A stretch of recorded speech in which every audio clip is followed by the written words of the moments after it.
Hi, everybody. Welcome to the last session of the 2020 Travel Unity Virtual Summit. It has been a week, and we have had a lot of different discussions with a lot of different folks. This morning, though, Friday, October 23rd, we had sessions that were mostly aimed at young people, where we had people from all over the world who spoke about their experiences traveling in the travel industry. And I'm happy not only to have some of them in the audience, but one of them has stepped up as a co-host for this event, and he'll do an introduction of himself a little later. But our co-hosts, who I'll be kicking this over to in a little bit, are Bob Boland and Danny Mendoza. But before I throw it to them, I want to tell you a bit about what brought about this session, what our goals are, and just what to expect overall. So once again, Travel Unity is a 501c3 focused on increasing diversity in the travel space. And what's important to know about what we see travel as is it's anything. I mean, almost. It's where you're experiencing something outside of your normal experiences, and that's cultural things. That's going somewhere that's not your home, and being there and what that is to learn and be present. And sports has historically always been that. So, anybody who watches any professional sports of any level, those teams are traveling. And if we're including uh, going and studying at a college or university and travel, which we do, then sports is obviously related to that. And when you have a destination sporting event, as we spoke about in an earlier session, you have a community impact that you're having, especially when that's an event that's up to a certain scale. You can even be having infrastructure changes around it. So sports is part of tourism. They are related. They are not separate things, to the extent that natural spaces, parks, anything like that, you can have visitors there, tourists, etc. So there's a natural step there. Also, with our work with young people, we want to be making sure that they are aware of as many different opportunities as possible as relate to the world of travel. And that's the point here. So some of the folks that we have are high school students currently. Some of them work with high school students. Some of them, well, most of them probably, if they're not in high school, were in high school at some point. So with that, please feel free to introduce yourself in the chat. Feel free to ask questions. And I'm going to kick it over to Bob and Danny. Bob. Thank you, Ronnie. It's a great pleasure to be here with you today. It's a great pleasure to share this stage with Danny today. I can't tell you I've ever had a better co-host or co-moderator, but I'm Bob Boland. Let me take a second to introduce myself. Then I'm going to turn to Danny and ask him to introduce himself and tell a little bit about his experience, because he brings an extraordinary perspective to it today. I'm Bob Boland. I like to describe myself as a bit of an accidental academic. I am a sports lawyer. I've been a professor at NYU for about 14 years. Then I went to Ohio University, and now I have the weirdest job in the world as the athletic integrity officer at Penn State, where I also teach in the law school and in the labor relations school. So I'm somebody who has bridged a lot of different schools, but one of the proudest things that I've ever been a part of is a program at NYU where I met Ronnie and got to be so impressed with the size of his heart and the massive expanse of how he wants to change the world and put a ding in the universe, and have been so impressed by the work he's done. So obviously the purpose of the summit is for diversity, equity, and inclusion as a point of that, but how can sports as a career path help expand that? Well, let me give you a few thoughts, because this was my life. The Preston Robert Tisch Center for Hospitality, Tourism, and Sports Management at NYU decided to graft on sports management circa about 2001. Essentially, a hospitality tourism program was going to undertake a sports management bent. And one of the hardest things was seeing how these three sectors of a service economy fit together, and how can they work together, and are they the right spot and group of studies and subjects to be classified together. And what I found after becoming academic chair of those three programs and leading the development of those programs is, yeah, we had a lot of events that made that cool. There's a lot of commonality if you're thinking about being global, if you're thinking about destinations. and you're thinking about opportunity to study something that's really meaningful, hospitality, tourism, and sports fit together pretty neatly. They are the things that make a city a city. They are the things that make a destination a destination. And they're kind of amazing when you think about it. The Olympics would bring together, you know, more than 4 million visitors in a 16-day period from 217 countries. There are more countries in the Olympic movement than there are in the United Nations. Coca-Cola, Olympic sponsor for more than 100 years, is sold in all but one of those nations. It's kind of a remarkable thing to think about, the reach that you have on a global platform. The World Cup, a little smaller in scale than the Olympics, goes on a little longer, almost as many visitors, almost 4 to 5 million visitors over the course of a month. So to think about the idea, if you think about it, hospitality, tourism, and sports are intrinsically global. And they are intrinsically careers that offer young people incredible opportunity. And I wanted to go to my co-host right now. I'd like to go to Jose. I'm sorry, Danny. I've looked at Jose and I know him and thought, was confused, but I want to throw to Danny here. Danny, tell us about why you're on the panel. Tell us why you're a co-host, and tell us how you came to this today. Well, it's a pleasure.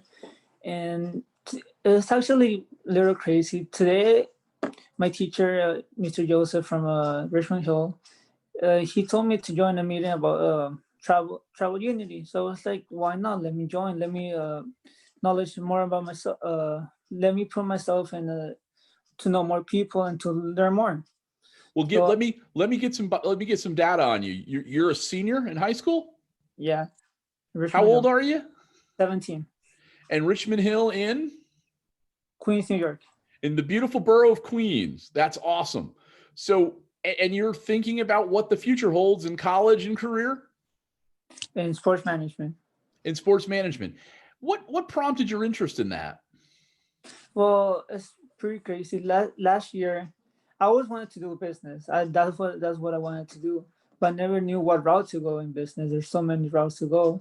Last year, in a family camping event, there was a friend of my family who also, she said she works in the soccer community. So I was like, I wanted to know more about it. So that was the first time I ever heard about sports management. I was like, there's a career where you can put sports and business together. I was so amazed. And then since then, I just been doing my research about it. It's just every time I do more research, I just fall more in love with it. That's awesome. That's, in fact, I think the thing that drives all of us who are sports management or sports business or sports law or sports culture, sports media educators into this field. And we wanted to really make this something that would be really good for CTE educators. That was Ronnie's idea in driving this process, is he wanted to make sure that we could help career technical educators begin to think about sports as a viable career, add sports management and sports tourism and hospitality curricula to their programs, and in the same way, increase the diversity and inclusion of the people who begin to work in our field. So this is a great confluence. So I'm thrilled about your presence here. And here's the deal. Just because I'm older, have graying hair and a law degree, you're my equal and you're my partner today. So we're co-hosts, and I want you to step in and do everything you can in this construct. So don't be shy. This is for you. This is your time.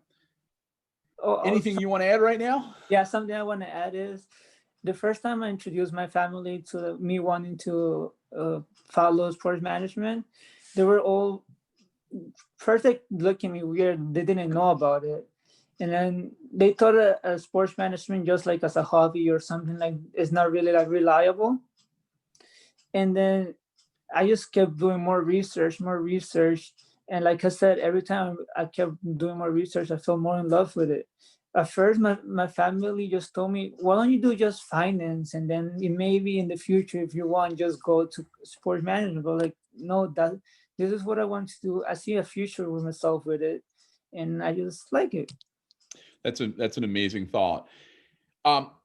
We are trying, I think we've tried through our career, and the person I'm going to introduce next is my former colleague at Ohio University, Dr. Heather Lawrence Benedict.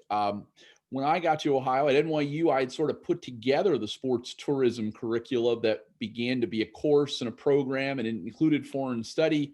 What's remarkable, I got to Ohio and found an incredible professional working in that field already there, doing an amazing job in a slightly different perspective, particularly focused on festivals, events, live sport events, live tourism, concerts, and other things.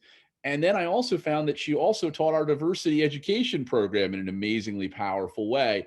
So when Ronnie looked to me to see about somebody who touched both these areas, I couldn't think of a more qualified person and a better person who can talk more compellingly than my former colleague, Dr. Heather Lawrence Benedict. So I'm proud to introduce Heather. Heather just has wrapped up a stint as the Dean of Graduate Studies at Ohio University's College of Business. And Ohio has been the #1 program in sports management for, I think, 7 of the last 9 years. Is that right? I was lucky enough in my 2 years directing the program, we held on to the title, and we're back at the #1 spot this year. And when you're #1, there really isn't any other place to go. So you got to work very hard and do incredibly interesting things. So Heather, without further ado, let me turn to you, and Danny, you and I will pepper Heather with some questions, but she has some data to take us through. Awesome. Thank you so much, Bob and Danny. Just thrilled to be here. Also excited for the individual that will follow me in Jose DeVerge, who is with us. Just seeing his smiling face, one of our former students, absolutely makes my day. So with that, I'm going to go ahead and share with you a little bit of information to get us started. I mentioned to Ronnie ahead of time, I do like to keep it fairly informal. So anyone that has questions, I'm unable to see the chat while I present, but I think folks are taking a look at that for me as we go. And then Danny and Bob, we'd love to hear from you along the way. So this intersection of sport, travel, and we define sport kind of like Ronnie defines travel. Like it's a little bit of everything. It touches everything, right? It's kind of the fabric that weaves together aspects of our society. And although it is a business, there's so much more than that to it. There's emotion tied to it, right? It's how we, after 9/11, it's how we came together. It's going to be probably the benchmark by which we measure as a society the return from COVID. Sport is absolutely unique in its ability to bring people together. And so those interested in sport, and I saw some in the chat already, we have someone maybe looking to combine a passion for tennis with a career in tourism and see what that could look like. We have somebody else who has a young person in their family looking at this industry. So my goal today is to provide you a basic overview of the industry. Before we start, just a couple of key points. I have had the absolute luxury of being able to teach and travel around the world within the sporting context. And that's been Dubai, India, Spain, Saudi Arabia, just about 18 months ago, Canada. I've worked in college athletics as well. So I've got some international perspective as well as college experience. Really worked a lot with football operations and rules compliance. So Bob and I align on the rules aspect and the ethics part of it, and had some really good conversations as colleagues there. I was also an athlete. I was a member of the US national diving team, platform and springboard diving. So I had a chance to travel globally throughout my youth and also meet people from a variety of cultures that really has shaped who I am. And now I've taken this into kind of some passion projects. And that is, I was recently elected to the USA Wrestling Long Range Planning Committee, which has been just an absolute pleasure to get involved with. And I know nothing about wrestling. So it's been really, really fun to get to know that crew. And now I'm on the Diversity, Equity, and Inclusion Ad Hoc Committee for USA Wrestling, which is through the US Olympic and Paralympic Committee. So it's just, you look at that alone as far as is all considered the sport industry, but how different those experiences have been. And the world is changing rapidly, right? We can't even keep up right now. I saw just today, and I sent the report to Ronnie, McKinsey came out with a report saying that domestic travel will actually recover 2 to 2.5 years ahead of international travel from COVID. And I think that's a really important component of the intersection of sport and travel, tourism, and entertainment. It helps us think about how we will frame the recovery of our industry and what that looks like from a domestic perspective. And just the acceleration of new knowledge. We have technology, right? The world is becoming smaller. The impact of COVID and our comfort level with technology has made the world even smaller. And so it's going to take a concerted effort from those of us in this industry to ensure that we are still getting out and traveling and experiencing those face-to-face and cultural interactions, creating cultural competencies as we grow and develop as humans. High schools and universities absolutely must be prepared to respond to this. It's our responsibility to prepare graduates to thrive in this new environment, and sport is absolutely part of that. A lot of times we start these conversations with, what is sport management? What is it really like? What counts as sport? And again, just like travel, a lot of things count, but we can divide it into some specific sectors. So the next two slides are going to first show you the different types of sports sectors, right? People are very familiar with professional sport. It's what we see on TV. ESPN spends a lot of their time. It's the word count in newspapers is exceedingly geared towards professional sport reporting. But there's also international sport, and not just sports that we're very comfortable with and familiar with in the US. But the amount of cricket coverage in the US, not very high. Rest of the world and certain parts of the world, it's the dominant sport in different parts of the world and part of culture. So understanding these different sports sectors and then kind of what we're exposed to if we are US based is really important. Intercollegiate sport gets a whole lot of attention. Bob has a really big job as being part of the landscape of intercollegiate athletics as the ethics and integrity officer at Penn. State. And then I saw you put your earphones back in. See if you're listening there. Yep. Interscholastic sport, that is the sport opportunities we provide in our K through 12 system. To give you an example, at Ohio University, we have an entire graduate degree just for individuals looking to work in interscholastic sport. And about 235 students are in that program right now. We have youth sport.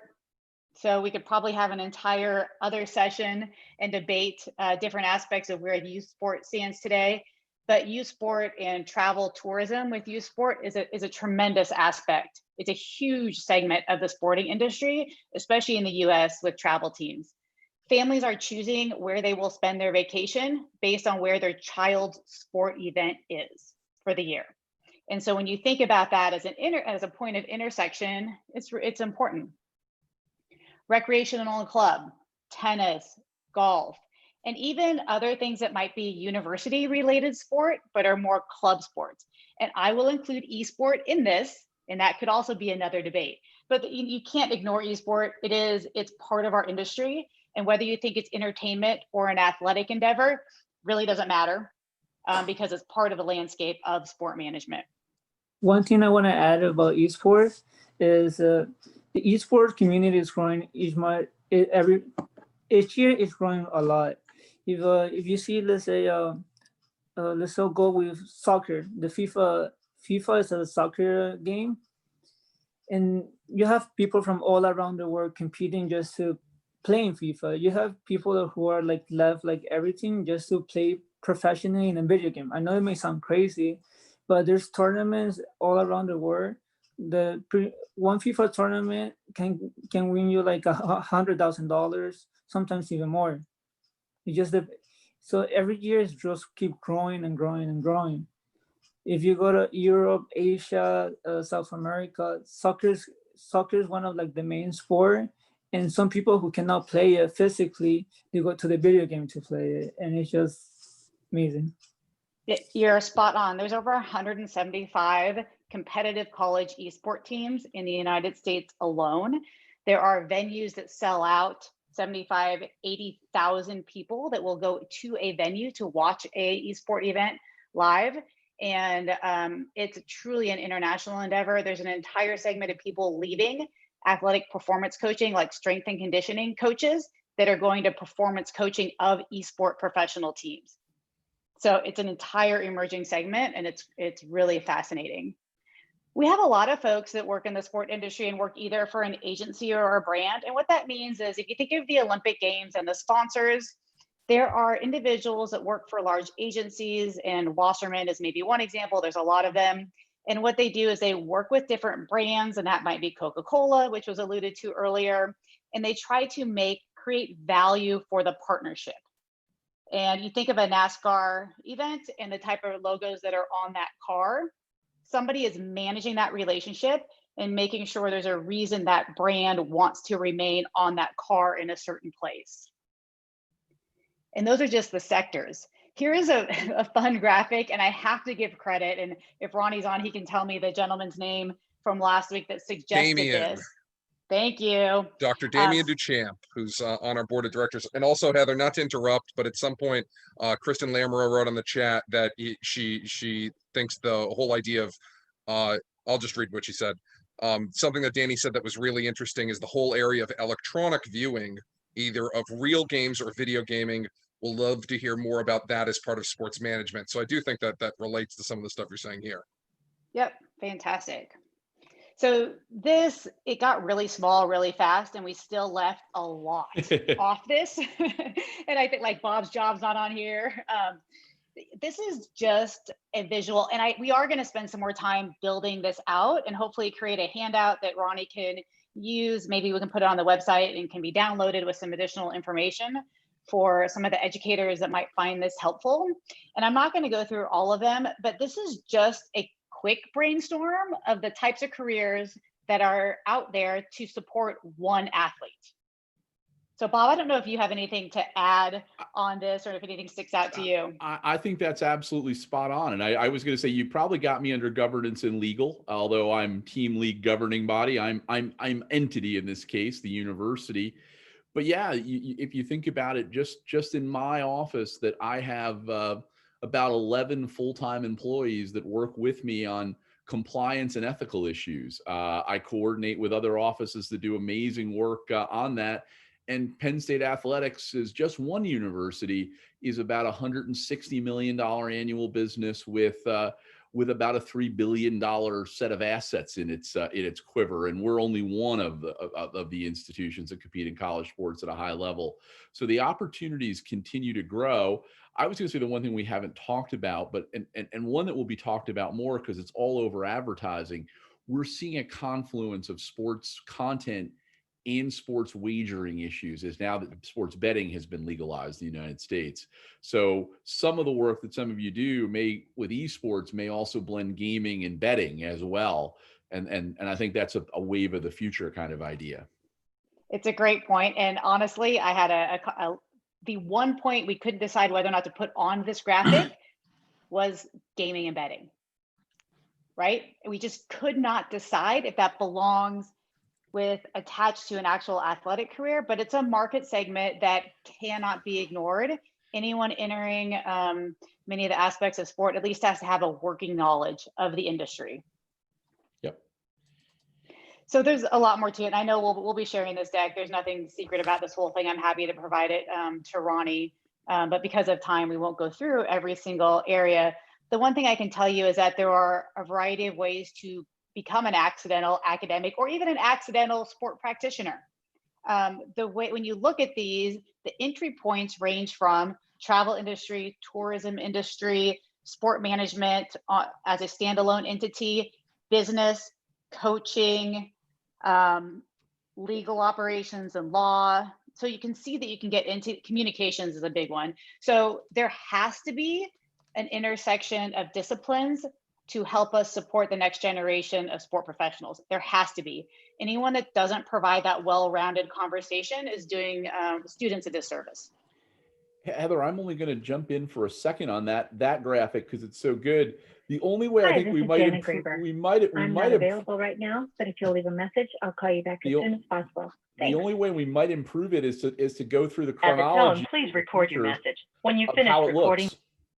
So the idea of which came first, that originally there were athletes, coaches, then there were physical conditioning people, then there were communications people who made it a media event, and then all the others have come on the secondary side of that. We all sort of pop up later in the game kind of if you went to the Natural History Museum and find out when humans arrived on the planet after many, many millions of years. I think it's a great point. And this graphic will never be done. This industry will never be done. One of the things that I love about my job as being faculty in sport business is that I can't teach the same class twice. The same class doesn't exist twice. The only class I've ever intersected with that could really be recirculated a second semester is sport history. The rest of it, you can't do that. Like, I can't even choose a reading right now that's going to be relevant in 6 weeks the way the world is going. It's not going to happen, which makes it so much fun. And it also means that the people attracted to this industry are super awesome to hang out with because they're high energy. They want to know what's going on. They're intellectually curious. And it just like keeps you, it forces you to stay very, very current. There's no sitting back on your laurels because you will be behind if you're not pushing yourself. And that's how that's what we expect of our students. And that's the type of people that tend to sustain in the industry, those that continue to want to grow. So this slide is just an example because sometimes logos are more powerful than the words on the previous slide as to some of the companies that are associated with things that actually all of them touch Ohio University in one way or another. And so again, I'm not going to go through all of them, but when we talk about kind of what is the sport industry, here's a bit of a representation. The one I'll draw your attention to that many people may not be familiar with is SP Plus in the middle. So SP Plus is the logistics company that manages like transportation and the 500 buses that are needed to get people around at the Super Bowl, manage all the parking lots and all of those kind of things. So it's true logistics from a sport perspective. And so I think that's one. Game Day is a communication and PR company. So that's another one that really lives in both in sport and entertainment. NetJets, absolutely a travel related. So private jets, we have a couple alums that have gone that route and worked for NetJets and some of their executive clients in the sport industry. And then many of the others are more recognizable, I think. Just to give you a definition of what this might look like, and the idea of esport comes back up here as well. So there's a couple of different ways you can approach a college education in this space. It doesn't necessarily have to be in sport management, but if it is, you can take a look at a bachelor's degree where it's your major. And this is that practical training that you need to succeed in the sport industry. That's the goal, that you are sent on your way across the graduation stage and you have the basics to understand how many sport organizations function. You could also, like Danny's family had asked him, why not finance? You could become a finance major and then do a minor in sport management, which would be a series of classes that accentuate your major. So if you're a finance major, you could meet the requirements of getting a minor in college, and it just adds to that kind of toolkit as you're leaving college. And every institution is a little bit different, so I don't want to overgeneralize. Sometimes sport management is housed within a business discipline, and sometimes it's more in a kinesiology, coaching, or education environment. So that's just something from an individual perspective you have to understand and figure out what's right for you. The other thing that's really cool, and this is where esport comes into play, is you can actually earn certificates as an undergraduate in different areas to enhance your academic experience. So for instance, we just talked about esport. You can actually get an academic certificate on your transcript and graduate with an esport certificate and a major in sport management. The other one that is really related to this topic is festivals, event, and entertainment management. That's a certificate. We have social media, we have entrepreneurship, and we have a lot of them, but these are just a couple that I pulled to give you an idea. Heather, is this a good time for you to do kind of a baseline explanation of what esport is and just that whole world a bit? Yeah, so esports, can I bring my 8-year-old in to explain it? He's probably out there skipping online school right now to be a participant in esport, if I had to guess. So esport is competitive gaming. It's very different than traditional sport in that the governance is based within the game ownership as opposed to a centralized league right now. There are international efforts to create a more structured competitive system. But right now, if you are competing in, and Danny, do you play FIFA? Yeah, I do. If you want to talk about it a little more. Go ahead. I'll let you explain it from your perspective as a gamer, and then we'll talk about it from the business side after that. So, esports has been around for a little while, but since like I'm gonna talk about the esport game FIFA right now. It came out in 2017. There was like where it just grew bigger. They put a new game on the game you can buy for $60 every year. They put a game on where it's actually competitive. So every weekend you play for Wednesday, Saturday, and Sunday. You play, and there's a rank out of everyone in the world. If you rank like top 100 of the world, you can go. You can apply to go to competitions and more. Now social media and everything, there's more teams actually. The same teams are like a soccer team, let's say Barcelona from Spain.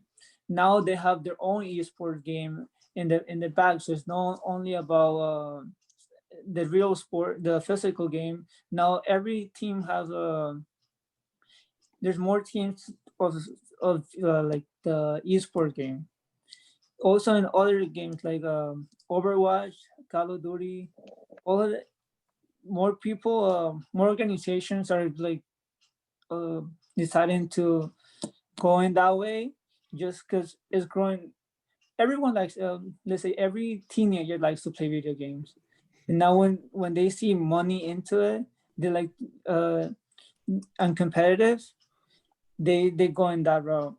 I know some organizations like FaZe. It's a Call of Duty organization, which you know how in sports, people what's the word? They go find young talents. Well, it's the same thing for Scouting, Recruiting. Recruiting. Mm-hmm. Yep. Recruiting and scouting. It's the same thing, but in the video game world. Now with YouTube and Twitch and all of these streaming services, people actually record them playing, put it in YouTube, and hope someone can find it. So they get recrowded by people.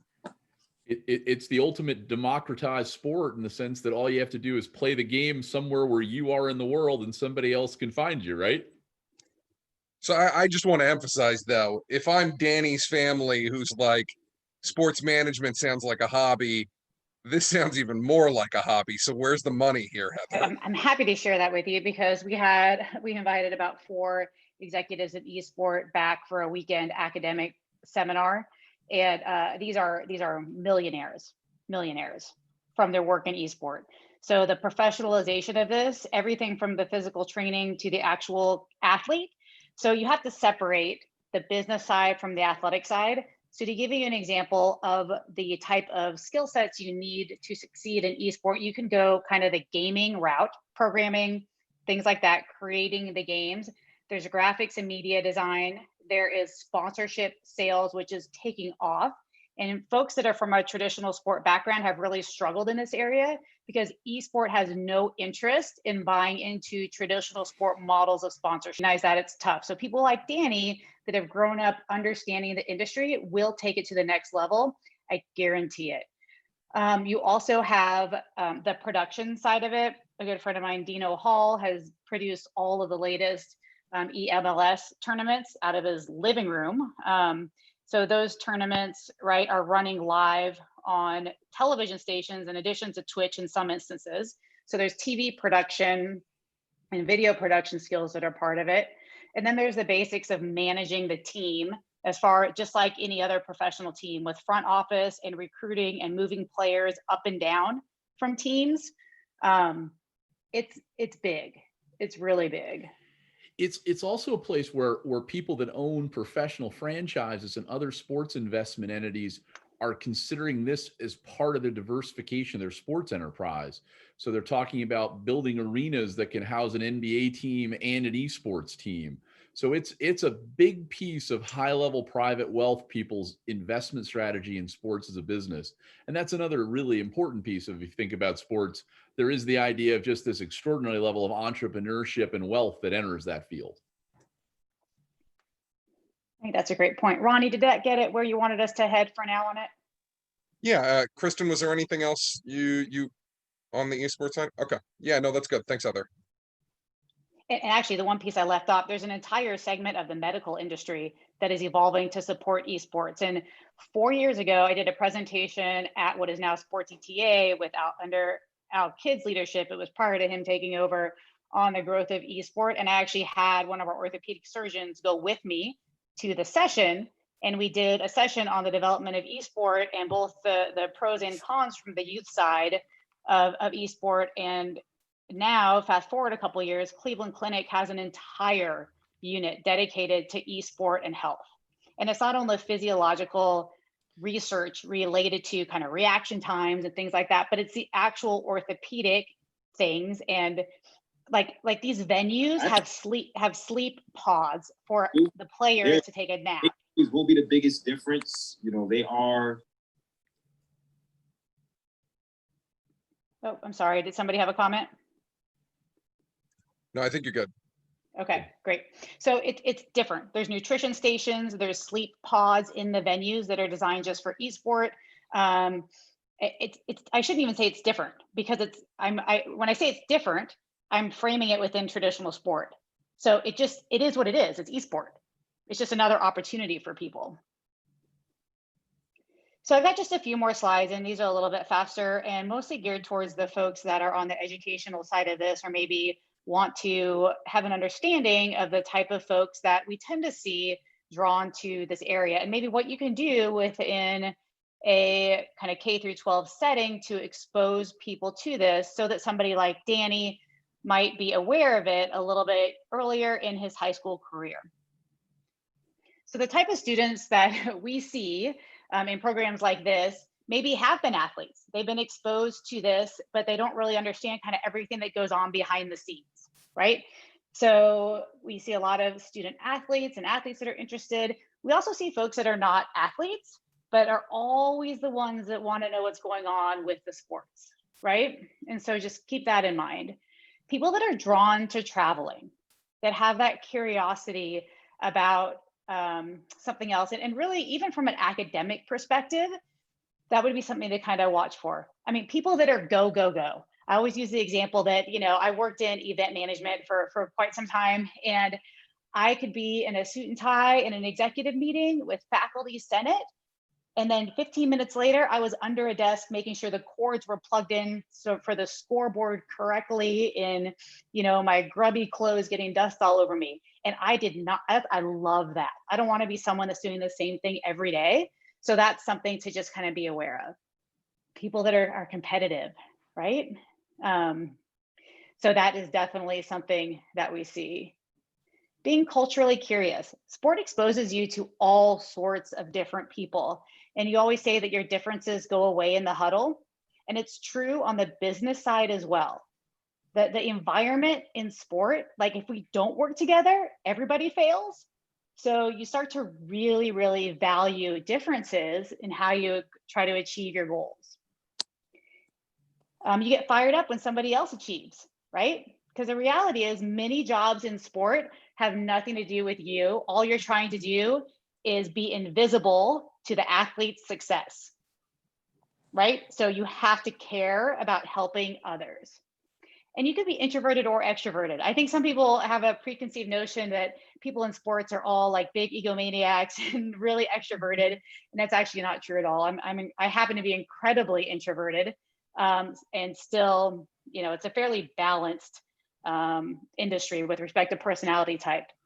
And I do think that being drawn to social responsibility is something we're seeing more and more of. And what I mean by that are sport entities and new venues such as Climate Pledge Arena out in Seattle. I saw one of our attendees is from Seattle. I happen to be from Issaquah, Washington originally. So hey there, nice to see you. But you're seeing more and more sport teams become more socially responsible. And I can share this link, but there's this huge group of high school students that are athletes that think they have what it takes to go pro. I hope they do in their sport, but the reality is the percentage of football players that will go on to play pro that do play in high school, right, is very, very, very small. And even the high school to NCAA, it's a very small percentage. So the NCAA does have this chart for any educators that need to just ensure that there's a reality check. People do go to college and play their sports. I did, they're successful, it's amazing, but there are other ways to continue if that is not in the cards for them. And so it's just part of having a conversation about other ways to express your love of sports. And so I think this is kind of one, and I'll put it in the chat as soon as I finish up here for everybody. I want to add to, sorry. I'm also in my high school, I'm also in the volleyball team, and I love it. I love playing every day, but I know, like you said, reality. I know I'm not in that level of going pro and going like going that as a living, but I love the sport. So that's why when I realized I could still play, I could like still be in that environment, just not playing, but still, it really like amazed me. That's a great comment. And I mean, Bob and I are living the dream, right? Like we're living the dream. We absolutely are. It is a remarkable thing to manage a transition from being an athlete to that being part of your existence to being part of the larger sport industry and sport sector, and then also having the chance that we both have to give back and help the next generation of people entering the field. 100%. So here's just from a, where do people get jobs type of thing. So I pulled this together just to give people an idea of what's really kind of happening with respect to this. And because this is just our graduates and just undergraduate students at Ohio University, the other category, just so people are aware, again, all of our students leave with a business degree in sport management. So sometimes these students have chosen to actually pursue, like we were talking about, finance or a marketing job outside, but others still means they are in jobs working, just not specific like sport ticket sales or events and facilities. So we do have a pretty high percentage that go on to graduate school as well. And I think it's important that students that go through many sport management programs, and you have to do your due diligence on academic quality, there are going to be other options. So some of these students that are in the other, like, still love sport and sport management. They might end up back in it at some point, but it's just for now, they're doing something else. And we support them just as much as we do that those who go straight into sport management. And last but not least, ideas for high schools that might be thinking about ways to expose students. We actually work with some schools that have a sport or entertainment course that they offer in their high school. Some schools are bringing in guests from local sport organizations to speak. And of course, in this virtual environment, it makes it a little bit easier for people to access sport professionals. Many of them are willing to give back. Please do not be scared to call a front office of a professional sport team. Most of them, after a couple, it'll take you a second to get to the right person, but you'll find someone willing to give of their time. Also, faculty from colleges, right? People love doing this and sharing our passions. Involving faculty or sport professionals in career days, and even in health fairs. Some aspects of this, of sport careers, definitely belong in that. Encouraging people like Danny to go help at other athletic events, have them take tickets, start to think about like what happens to the concession money, right? How do you there's all sorts of things about even putting on a high school event that really sets students up to understand the industry. There's also things like, quote, one-off creative and fun exposures. So maybe a charity 5K that you want to put together, or maybe taking once we're allowed to spend time in close quarters, watching a game together and talking about all the things that are going on off the court of play, and just having a conversation about the different areas that touch the sport team. And then finally, I have definitely noticed in recent years a maturation of different high school organizations such as DECA, that they do have categories in in hospitality and tourism and sport marketing within their competitive DECA and debate categories. So students will learn all sorts of skills, competencies, and experiences in school and throughout working in sport. And to close, I just want to thank you for this opportunity to share a little bit about sport management with you. But our students and graduates definitely share their stories. It comes to life more than I could ever share with you. And so that is why we have our next guest, which I will let Bob introduce in a moment, but I will also throw our contact information in the chat for you. So I'll share both the link to the NCAA website as well as contact information specific to Ohio University. But even if Ohio University is not the place for you, or we need to help you find someplace else as a resource in your area, we are more than happy to do that. Thank you, Heather. And I just want to say thanks again for being a partner of this year's summit. And we're definitely looking forward to finding ways to continue collaborating as we move forward. I was key to Heather as well. I was also going to make one friendly amendment to what Heather added. There are a lot of colleges that have sport management, sport marketing majors. You may also want to think, in addition to adopting a pro team, you may want to adopt a relationship with a local college. You're going to find that they're going to be more happy to have you work with them than you can approach them than they can even imagine, because we're looking at an era where every college is going to be fighting for students and want to do the best to kind of take us on the COVID crisis really accelerates this, but it takes us on a non-traditional path quickly. Heather has given me a bit of pleasure, but I'm hoping that she'll stay on and assist with this introduction. Let me tell you about how I got to meet this extraordinary, still young man in my mind, but he probably feels that some social events in his life have aged him a bit lately. But Jose was working at Major League Soccer when I met him, and I had just arrived at Ohio. It was our first graduate presentation, a special project presentation in New York.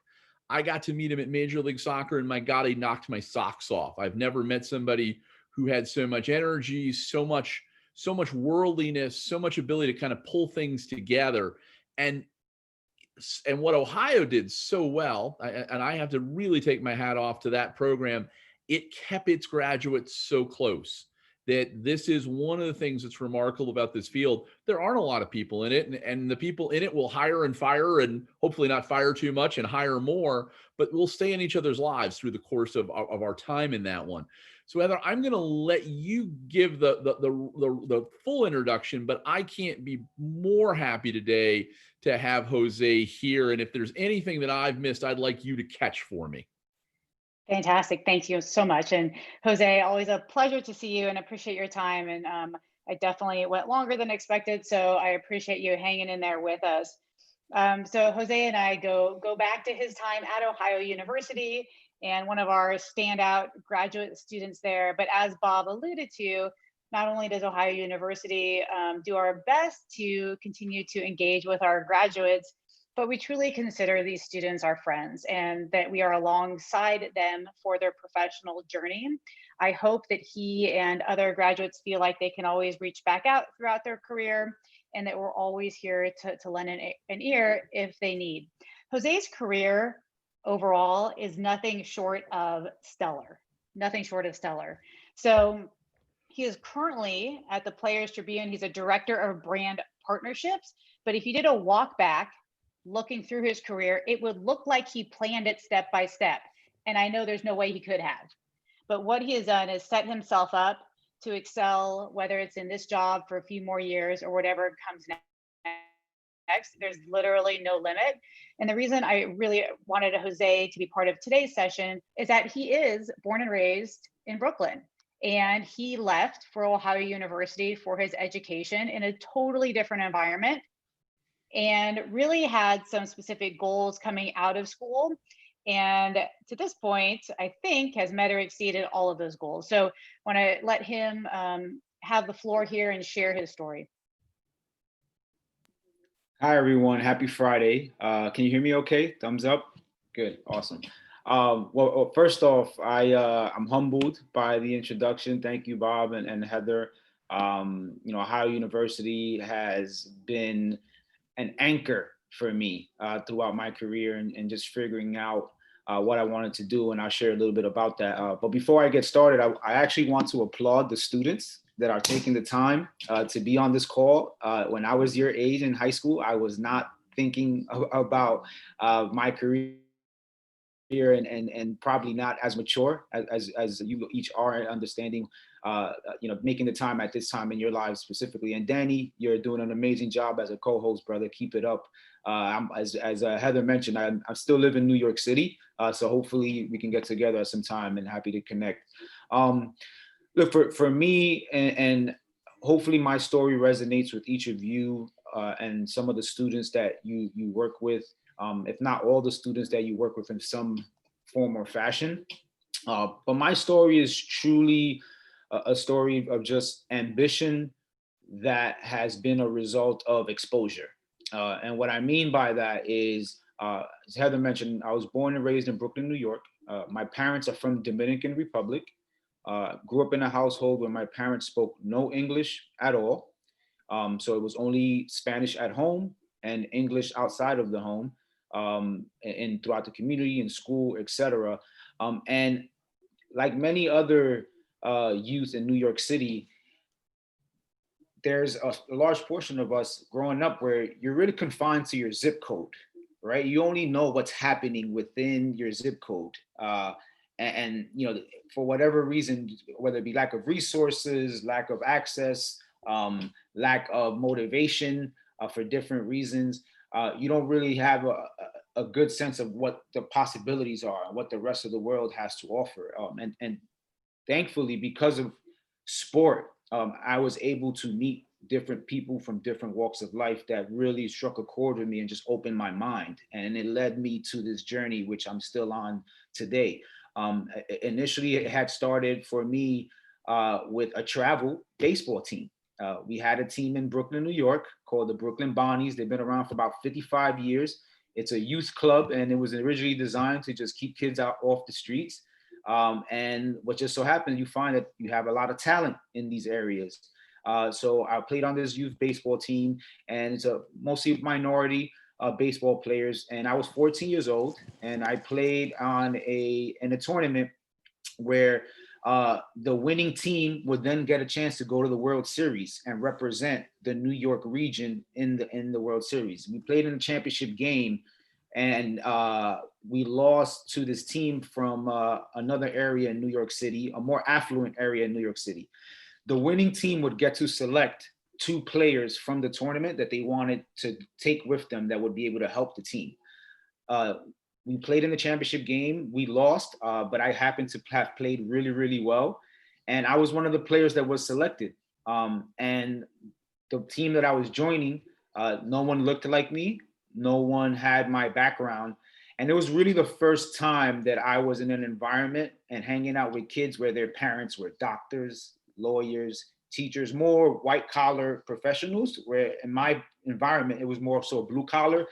And that was when the wheels just started turning for me. And I've been on this journey ever since, and played college baseball. As you can add me to the statistic, one of the stats you had at the high school players that thought they were going to play professional baseball. And I didn't get a chance to play professional ball. But what I did was I made quite an impression on a professor. She had an intern of an alumnus that part of an alumni that worked for the New York Jets, and sent her an email and said, "Hey, we're looking for interns." And all I heard was New York Jets. Are you interested? And I said, absolutely. At that time, I was a mortgage broker. This was coming out of, this is 2007 when the industry was on its downturn, right just before the last recession. And as Danny had mentioned, and again, credit to you, Danny, because you're much younger than I am at that time. my mind exploded. That was my first exposure to the business of sport, right? Who's putting together these events? How are these, stadiums filled with 70,000 people, 100,000 people being filled?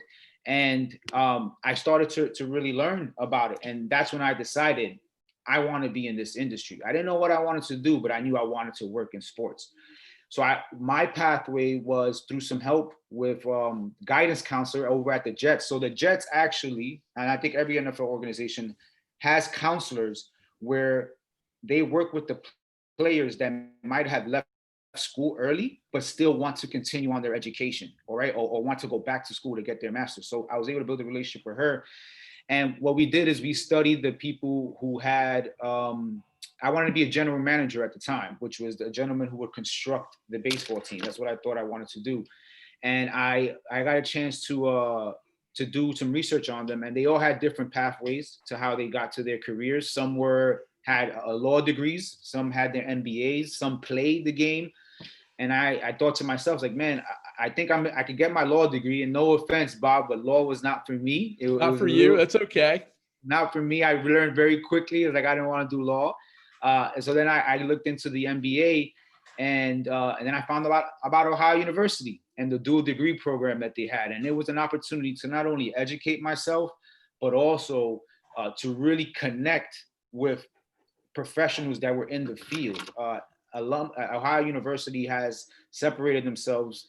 Look, you can learn about sports anywhere, but the family that you get the chance to become a part of is truly one of one. And that was the difference for me. Again, being in Brooklyn, New York, I was going to the middle of Ohio, very different environment, but I felt that it was the right decision for me for the long term. And they made me feel very, very welcome. Jose, I was going to just jump in and ask you a couple questions as you made your path into being a professional. If I looked at your LinkedIn profile, I see the greatest names in the sports industry. It's almost a list that's beyond compare. The Yankees, Legends, Hospitality, the confluence of Goldman Sachs, the Dallas Cowboys, and the Yankees, Players Tribune, Major League Soccer. Did some of the choices you've made professionally was to go to certain organizations? How have you charted the course in that way? That's a great question, Bob. I appreciate that. I think, look, I think what you will find that, and this has been the case at every stage of my life, and still is today, is you only know what you know, right? And you don't know what you don't know. And as you continue to grow and become exposed to different opportunities, ideas, cultures, your mind expands, your interests expand, your goals change, they evolve. And that's truly what it was for me. Again, going back to the beginning, I didn't know that working, like Danny said, working in sports was even an opportunity. And then when I got exposed to that, you start to learn about different opportunities in the industry. I took the job to work initially in baseball, and I realized quickly that I wasn't, I appreciated working with the players, but I didn't like the pathway on the administrative side. So I knew I wanted to be on the commercial side. My point is, you start to develop what that North Star is, right? What am I trying to achieve? What is point B? And now based on where I am today, how am I going to get there? For me, my goal is hopefully one day to be a chief revenue officer or a president of an organization. If not, start my own organization. But I know to do that, you have to have certain skills, a certain skill set, a certain type of experience. So every job that I have taken has been able to give me a different skill set that I think I need for that particular role. So for example, with the Yankees, I did corporate hospitality and focusing with ticket sales, right? And helping organizations leverage these experiences. I then went over to IMG College and Major League Soccer to sell sponsorships, right? How do you work with brands that are trying to sell their product or their service to a particular audience and drive revenue there? And now I just happen to be on the publishing side of the industry and media, right? Media is changing, how we consume media is changing, with mobile devices, et cetera. So for me, it's been about developing these different skills that will set me up for that job, that North Star, so to speak. That's incredible. Can we just walk through can we take a second, just walk through your LinkedIn profile and is there one takeaway from each job that you've had that you can say that, hey, I learned this here, or this Yeah. helped set me up for success along the way? I mean, you started off and I think you hit the Phillies and your baseball side of things. You went to the Yankees and you did premium suites and luxury sales. Talk about that experience, because that has a kind of a hospitality nexus too. So just tell me if something great that you learned there or did that along the way. Absolutely. Well, with the New York Yankees, what I learned was the psychology of decision making. And what I mean by that is we took really extensive sales training, right? And you're really trying to understand what are the motivating factors when people make a decision. So some of you on this call today, whether you might have wanted some coffee and you either made the coffee at home, or you decided to get in your car and make that drive to Starbucks, or to make that drive to another local coffee shop that's your favorite coffee shop for whatever reason, right? So there are a lot of things that are taking place in that decision-making process. So as a seller of a particular product, at that time it was the Yankees and ticket sales, we needed to understand what were the motivating factors, because for corporations, when you're entertaining people, you have many choices, especially in New York. You could take them to a Broadway show. You could take people out to dinner at a really nice restaurant.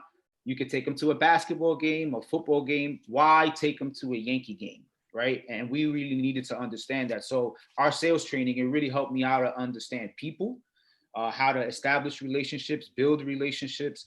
And it's a skill that is transferable. It's not exclusive to sport, right? That's something that if I wanted to change my career path, I could take that into any industry and be successful. That's an amazing takeaway from there. From there, you went to International Management Group, IMG, one of the great names in sports, although it's been acquired and traded by a few times. What did you do there? Yeah, so IMG did a lot of different things. To your point, they worked with models and talent representation. They represent athletes. They produce a lot of the major events that some of us are lucky enough to attend, whether it be in sport, fashion, the U.S. Open, in tennis, etc. My particular role was in college. As we all know, many of us in America are very, very passionate about our alma maters and where we went to school. And that's not only attesting to the individuals that are currently in school, but you have some alumni that have stayed tied to their program for 20, 30, 40, 50 years and so on. And some of us are even fortunate enough to donate to those universities. Sports is a significant part of that connection with the program, especially in some of the more major universities.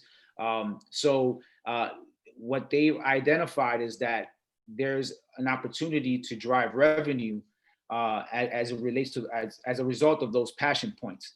And rather than try to create these expertise in-house, they decided to go outsource that expertise and bring in other professionals to help them monetize that. And IMG was one of the agencies that they would go one to. One of the early ones doing that, right? Yeah. Absolutely.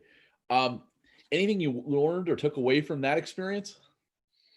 I would just say passion is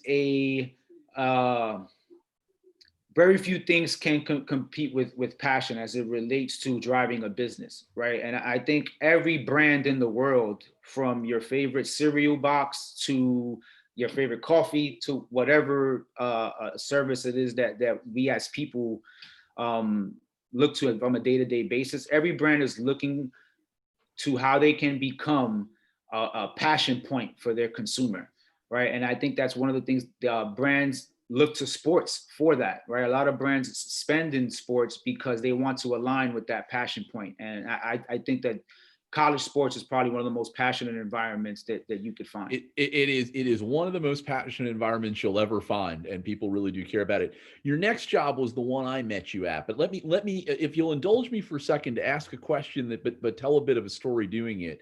You set up the best student presentation I've ever seen anywhere in years of academia, but I also saw something amazing about that day. I sat at Major League Soccer when you were working for Major League Soccer and Soccer United Marketing, and I saw the team of people you brought in to question our students that day. And we were in a place where they were young, they were older, they were different ethnicities. They were from different countries. They had different backgrounds. The project we did was to manage the nexus of a Dutch beer company around Mexican soccer team marketing rights in the United States. It was the most amazing project. And I walk out of that day thinking I saw the future that day in that office. So probably meant more to me than it did to you, but it was an amazing day. Anything you can take away, and I think that day so hits what we're trying to do both with Travel Unity, but also in DEI. Anything you can take away that Major League Soccer did incredibly well and that Soccer United did incredibly well, because it struck me that day, and I'm still not sure what one does with a round ball. Yeah, no, it's a great point. And I appreciate the kind words, Bob. I think Danny hit it on the head earlier when he was talking about his experience with FIFA. Soccer is truly the world's sport. It's actually referenced as the global sport, right? And I think because of it has such a low barrier of entry in terms of, you got kids in certain countries that are rolling up their socks and turning it into a ball, and they put a garbage pail on one side and another garbage pail on the other side, and that's a soccer field, right? And I think because of that, you have representation from all around the world, from participants in playing soccer, which is why when the World Cup happens, it seems like everything stops for a month, right? Literally the world shuts down to engage in that. So I think Major League Soccer is a proponent of that, right? The reality is there are other sports that have gotten most of our resources over the past, like baseball, football, basketball, and soccer was just not as popular here. But now as globalization in business in general and in education and academia continues to become a priority, naturally that was also happening in sports. And naturally, because of soccer's globalization, it bubbled up to the top in America. And I think Major League Soccer is very, very intentional about who they hire and how they go about it, because they want to represent the sport. Anything else that you took away from that experience? It's that everybody could take something from? I would say, yes. It's interesting when I think about Major League Soccer. As I mentioned, I'm from Dominican Republic, and I was raised in Brooklyn, New York. We do not do soccer. Right? Dominicans is baseball and boxing, and in my community, there just wasn't a lot of soccer playing around. However, I understood the opportunity. I understood where the sport was going, and we talked about esports a lot, and this is what's happening in esports, right? There's just massive numbers.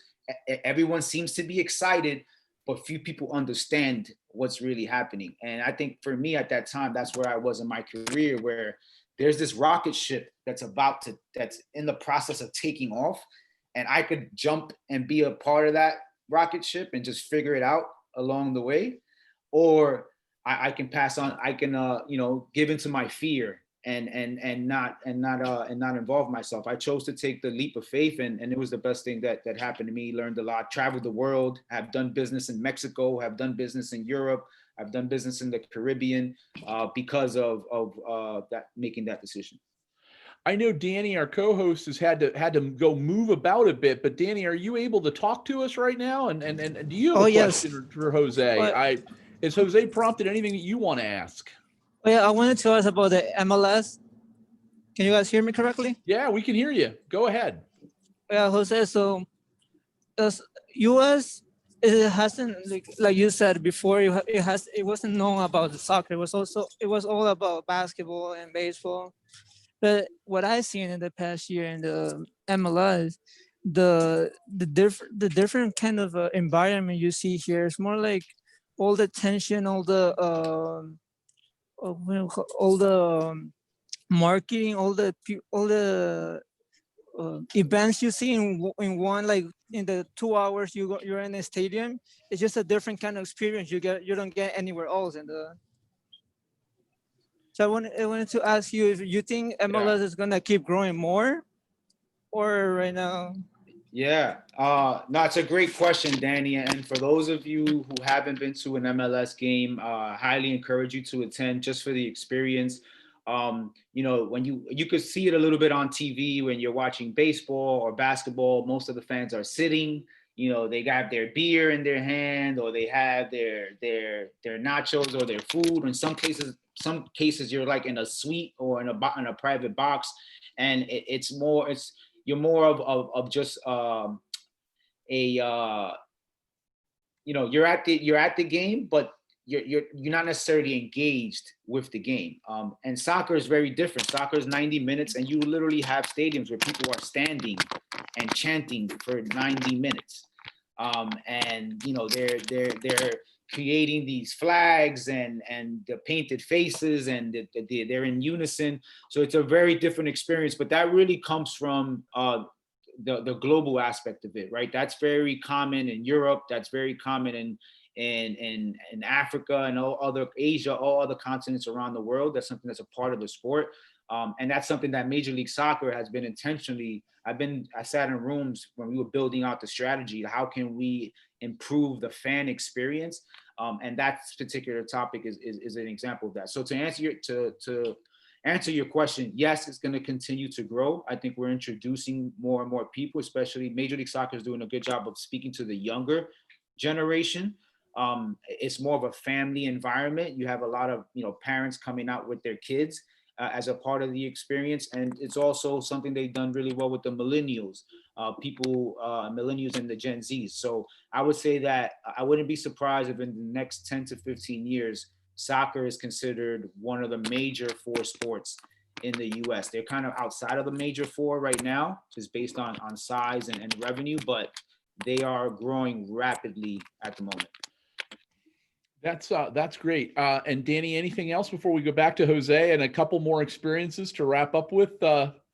Jose, you went from MLS to Legends, and Legends was founded with three kind of interesting partners, all top brands: the Yankees to work in their new stadium, Goldman Sachs to manage this incredible piece of their puzzle, and then the Dallas Cowboys to help really develop property. So I have a question to ask you, and you may take a shot at this and tell a little bit about what you did at Legends, but wanted to ask you, just as you think about it, is Legends a sports company that provides hospitality, or is it a hospitality company that works in sports? Yeah, that's a great question. So essentially, when you think about the dining experience, especially in facilities that have massive foot traffic, so you think about the airport, right? Or you think about you know, malls or shopping centers, there's typically one organization that operates the food experience there. And there was an interest as an opportunity to elevate that experience, especially as you look to from a corporate lens, right? Hospitality is such an important part of doing business when you're getting to know people and build those relationships, that Legends really, it's co-owned by the New York Yankees and Dallas Cowboys. Those two legacy organizations came together to co-found Legends. That was initially a corporate hospitality enterprise, and what they were looking to do was help different sports teams that were amassing 70,000 plus people in their stadiums improve the fan experience through food and create better dining experiences. So that's where the business had started. And simultaneously, they did that really well. And then another opportunity to grow their business was the ticketing space. So a lot of new stadiums were being built at that time. And to this day, in New York alone, we have NYCFC, which is a major soccer team in Major League Soccer. And currently they're playing out of Yankee Stadium because they don't officially have a home. And recently the government here in New York City had approved building a new stadium from scratch that they're going to be building. So a part of that is actually identifying your fans, creating a fan base, and having people attend your games. So there's a lot of work that goes into doing that.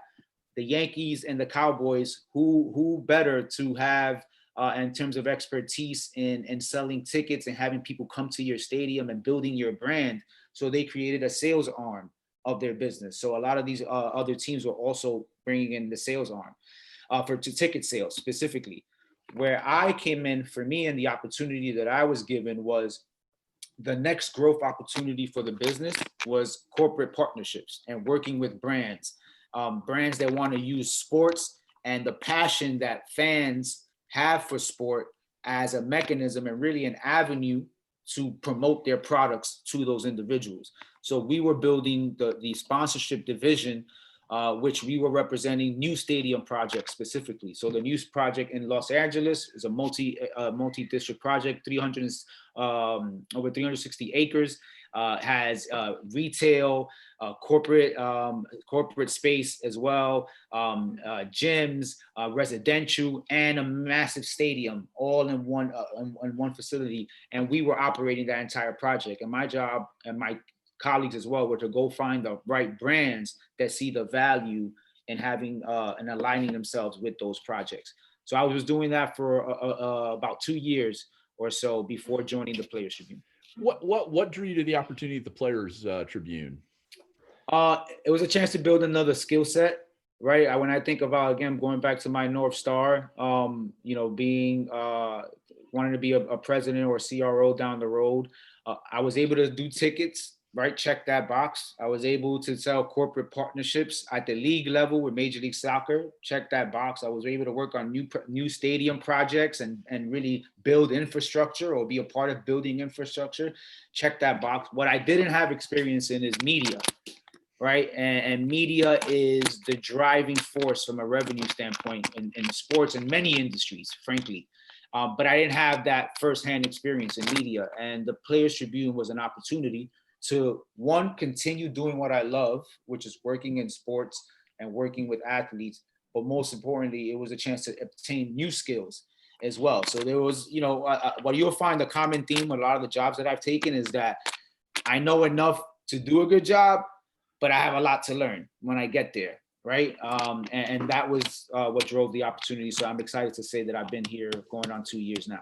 That's amazing. I'm watching an incredible conversation going on in the chat room, on the chat side of things, talking about inclusion and opportunity specifically around the MLS, but around other sports. That's a big piece of things. I think we'll ask that question before we depart this kind of part of the session with Heather, and who's one of the great teachers in that area, but also with Jose too, who's worked in really progressive organizations. But Jose, I wanted to ask you one question, and also tell the people in the audience who are listening, if you have a question, this is a great time to kind of put it up in chat. We'll get to it in a second. But Jose, the question I kind of wanted to ask you is, you talk as much about any of the career steps you've had as your incredible passion for giving back and mentorship.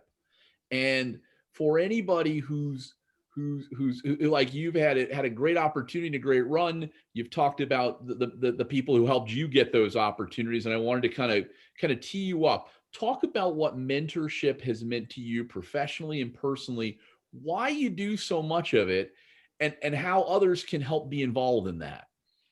Thank you, Bob. No, it's a great question. Look, I think a few things. I was very fortunate to be in an environment where I have both my parents in my life, and they did everything they could for me. But I know that there were certain things they just weren't capable of, right? They just didn't know and understand the corporate world and things outside of their reality. And that's really where mentors came in, and people that were willing to extend their hand and expose me to different things, different opportunities, different ideas. Ultimately, at the end of the day, it's up to me to do the work, right? And really go after it. But if I wasn't for those mentors, I wouldn't know where to go. I wouldn't know where to start, right? So that was something that I've just never forgotten. Ohio University makes it very, very clear to be a part of the family. That's expected of you. It's actually a part of the interview process when you go on campus and you're actually interviewing. Is, the great thing about joining the Ohio family is you're gonna have a book, a directory of the alums of the program and everywhere they are, and they're gonna have their contact information. And they know that when a student reaches out, they should respond to that student and make the time to have a conversation for whatever it is, ask questions, answer questions, share advice. So at the time, you're a student and you're thinking that way, but you're also told that just know one day you're gonna be in this book and someone's gonna reach out to you. So the mantra is pay it forward, right? I'm in a position that I'm fortunate now, and I just joined the board of Sports Biz Camps, which is a 501c3 that is designed to work with underserved high school students specifically. So who knows? I would love to keep in touch with the folks here, Bob and Heather, down the road in case there's an opportunity to work together and collaborate. That's an awesome. What's the best thing you get for your career, your personal life?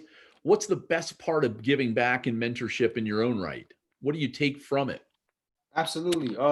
One is just it feels good when you know you're able to contribute to other people. And I think legacy, the word legacy, right? I think I lost my father. Personal story. I lost my father about 5 years ago, and someone I had a great relationship with. But I never forgot how people talk about him since he's been gone, right? And it's one of those things that I'm treated a certain way because of who he was while he was here. And people are very welcoming, very accommodating. And just because my father was a good person to other people, he was definitely the guy that would, if he had his last dollar, he'd give you the last dollar. So it was just something that I've just never, has always resonated with me. And, I'm excited for everyone here. And Danny, I know you sent me a message on the side. So let's definitely connect. But when you 5 years down the road, and Bob and Heather, you guys see this firsthand, one thing I'll close with, I had a project I had to work with Heather on that was not my best project. And Heather pulled me aside and said, Jose, this is where you didn't give much effort, and it showed. And we had a coaching moment. And I have never forgotten that moment. So now that it's 10, 12 years down the road, I'm a father now, I'm doing things in the industry. I think those moments are what it's all about. So hopefully that answers your question, Bob. I have one question. Yeah, Danny, please. Oh, what is one tip you will give for students like me or like the ones in the panel that you didn't take in your career? I'm sorry, what's the question again? What is one tip? One tip. One tip.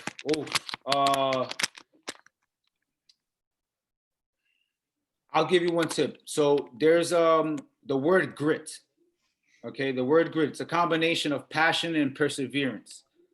Okay, perseverance, adversity. You're gonna be thrown a million. Danny, you're gonna get off this call so excited, and then life is gonna hit you in the face tomorrow, right? Something's gonna come up where you're probably gonna be distracted, or there's gonna be a reason for you not to give up. So you gotta persevere. So stick with it. And secondly, probably most important is passion. You have to bring that every day. And sometimes you have to remind yourself what it is why are you passionate about this topic, right? And that goes back to what's your why. I think when you identify that, you'll be able to find your way. And what you think is best for you today, Danny, may not be the case tomorrow. Things happen, life changes, goals change, or your ideas may be bigger. But I would say focus on grit. Be passionate and be perseverant. Thank you, Jose. I wanted to get to one question while I have Jose and Heather kind of as an expert panel, and I can't have a better panel because on Heather, I have one of the best university diversity educators I can find. In Jose, I've got somebody who's come up from a diverse background and worked in diverse places. So I have kind of the perfect set of folks. But I'm seeing some questions about the LGBT community and inclusion, and I'm the least diverse person I can imagine who values it. But one of the first things I worked on is try to make all the entities that I'm a part of representative of all our community. It's one of the things I've fought for everywhere I've been as a piece of it, because it's like a huddle in football. You don't want all the people to look alike. You want to have the best of everything. But talk to me about how much that means in the conversation. How do we reach diverse communities really effectively? What are 2 or 3 really good points that sport and travel and hospitality and events can reach those sectors really well? So I'll start and say that there's a lot of work to do. There's a lot of work to do for those that have been working in this space for years or decades. It is on one hand, exhausting to finally be listened to. On the other hand, such a huge relief and opportunity to see some things truly change. And I'm so excited about what Travel Unity is doing with their DE&I certification. And somehow I'm going to elbow my way into that with Ronnie.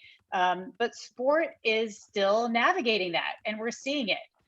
The great news from my perspective is that the general public is looking for authenticity.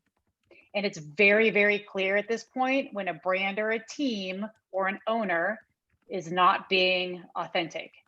And so I think we are going to see that the talent is attracted to teams and organizations with an authentic desire to be an organization that is actively anti-racist, that is actively inclusive. And I'll be honest with you, for the first time in my entire career, yesterday, somebody was about to make a decision about a specific demographic with no representation of that demographic in the room. And I stopped the conversation, and it was accepted as, we have to, okay, you're right, we have to stop. We can't do this without representation in the room. And that's never happened before. So I would love to say that we've got it all figured out, but we've got a lot of work to do in the sport industry. So Jose, I'd be interested as to your perspective. No, absolutely, Heather, and thanks for sharing that. And not surprised. I appreciate you speaking up as just someone who's usually on the side that gets the short end of the stick in terms of the community and just the realities. But I second everything Heather said. And look, everyone, the reality. I know some of you. I just see names. I don't know much about your backgrounds or your experiences, and no judgment. It's a really hard conversation. It can be really, really uncomfortable, but it's important, and it's in the best interest of all of us and for our students that you're committing your life's work to, right? At the end of the day. And I think more importantly is that the organizations that have made that commitment, they are reaping the benefits, right? Not only in terms of culture, but also on the bottom line, in terms of revenue and how the business is able to thrive. And you can see great evidently who they are.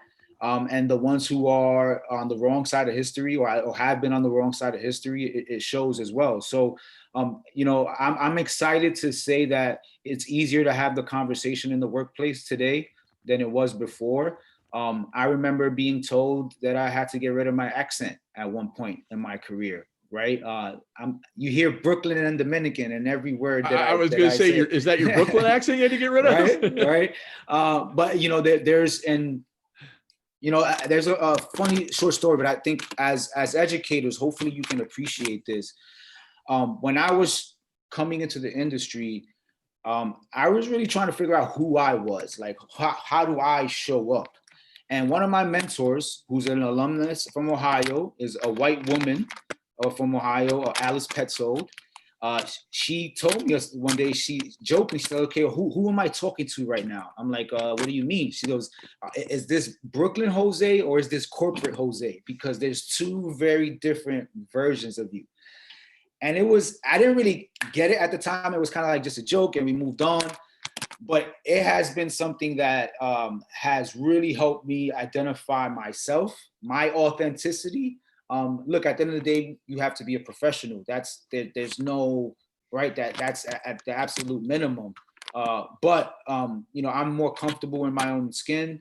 I'm more comfortable in my own presence. More importantly, I bring my best to the table. And hopefully it shows with the people that work with me. It shows with my clients. I have some of the best relationships in the industry because of it. And I think people will more so appreciate it. And the more we can create those type of welcoming environments, I think we all benefit.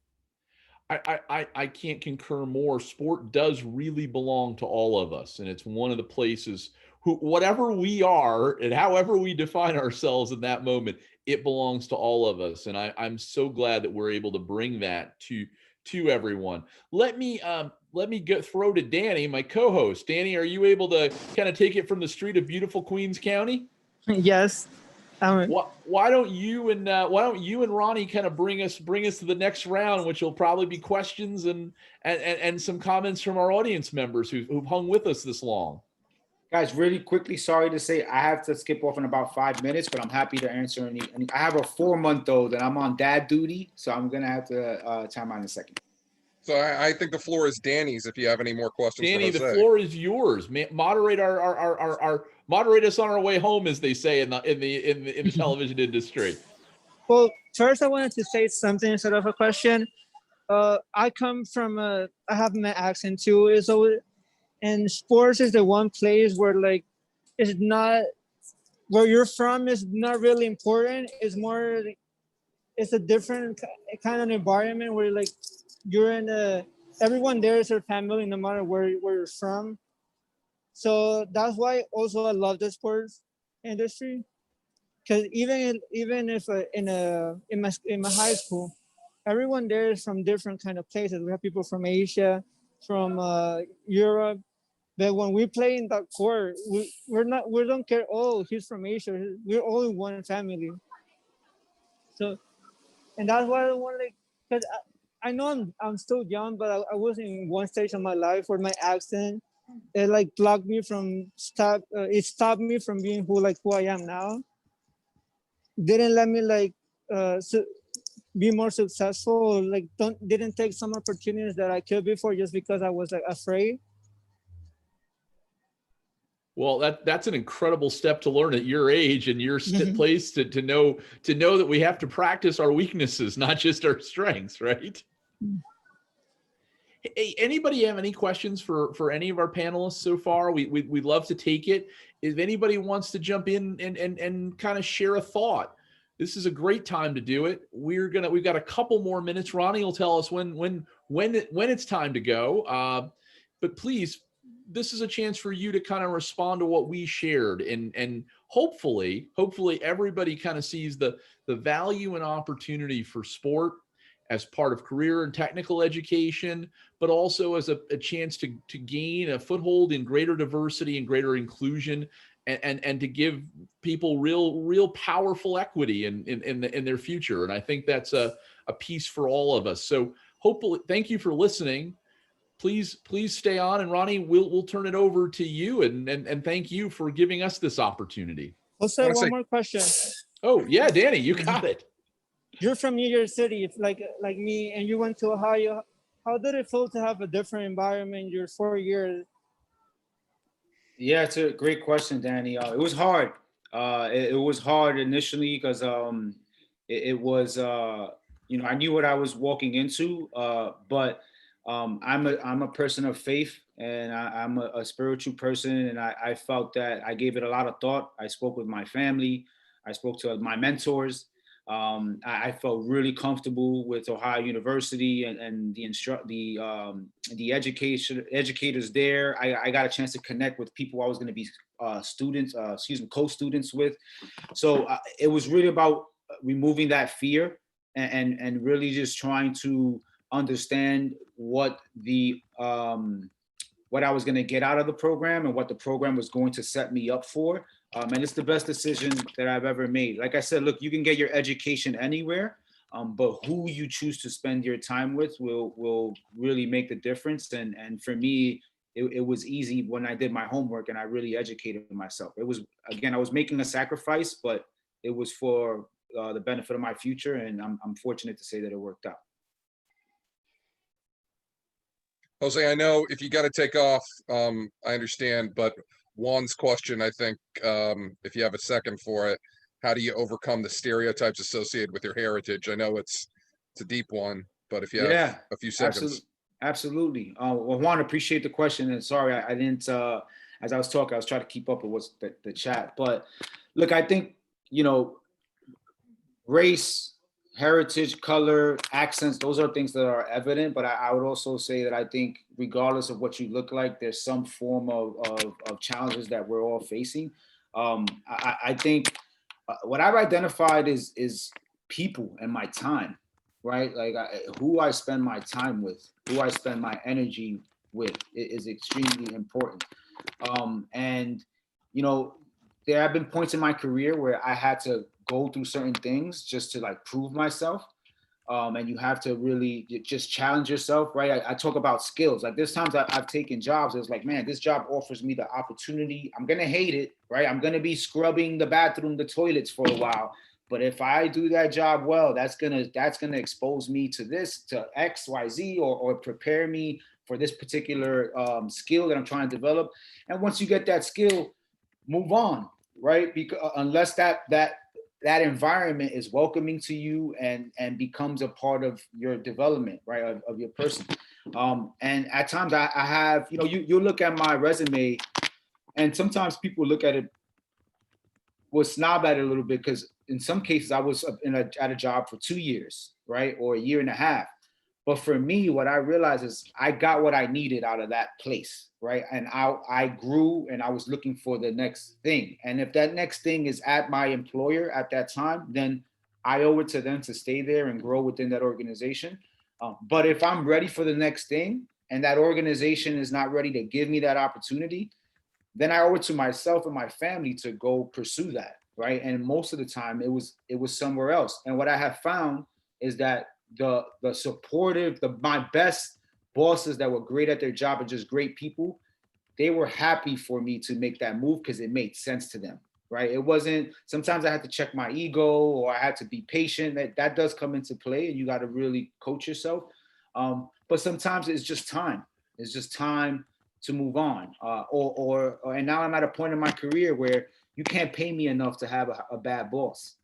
I'm sorry, can't pay me enough to have a bad boss. So you kind of prove yourself, you build the confidence, and then you do what's best for you and your family. Jose, I wanna let you get to your 4-month-old. Thank you so much for taking the time, awesome. And I hope we can talk more soon. Absolutely, it was a pleasure, everyone. Have a great weekend, and the work that you're doing is important, not only for people like me and people like Danny and the other students. So I applaud you for taking this step. Thank you. Thanks, Jose. So yeah, I think that unless people want to come on board or type a chat question, I think we're ready to wrap this up. So I want to say thanks to Bob. I want to say thanks to Heather. I want to say thanks to Jose, even though he just took off. But I think I said thanks before he took off. I want to say thanks to Danny. I want to say thanks to everybody who came. And as I said, this is the last session of this year's summit. So we look forward to working with all of you as time goes on. We are in a crazy year. Who knows what comes next? But the thing I hear consistently is, if there's one good thing to say about it, is that things are possible to change. Heather, there's a question that I think is for you about articulation agreements with high schools. Yeah, thank you. We actually do not have any formal articulation agreements. What we have done is provide materials or guest sessions. The one unique thing we have done with a local high school lately, which I would encourage others to do with local institutions, is that we went into an AP government and governance class, and every Friday I went in, and occasionally I took a graduate student that had worked in the industry before, and we actually taught the class. So we gave the teacher a little bit of a break, and we were kind of testing the waters to see, in the state of Ohio, it's College Credit Plus, to see if we can convert a course that would then count for those students in the future to come into Ohio University already with one of our introductory courses. So this year's all messed up, but we're still working with the high school to see if there is actual formal possibilities for those students to earn college credit in something related to sport and entertainment marketing. Thank you, Heather. Any last questions anybody has, or comments? Ronnie, thank you. And Danny, if you're still listening, thank you. What a great co-host. It couldn't have been more fun. No, sorry for the inconvenience about the environment right now, but no, you got to do that. That's how we live in the Zoom world. Danny, any last thoughts? I mean, I just wanted to see if I could, like, in the future, reach with any Bob or Heather about Ohio University.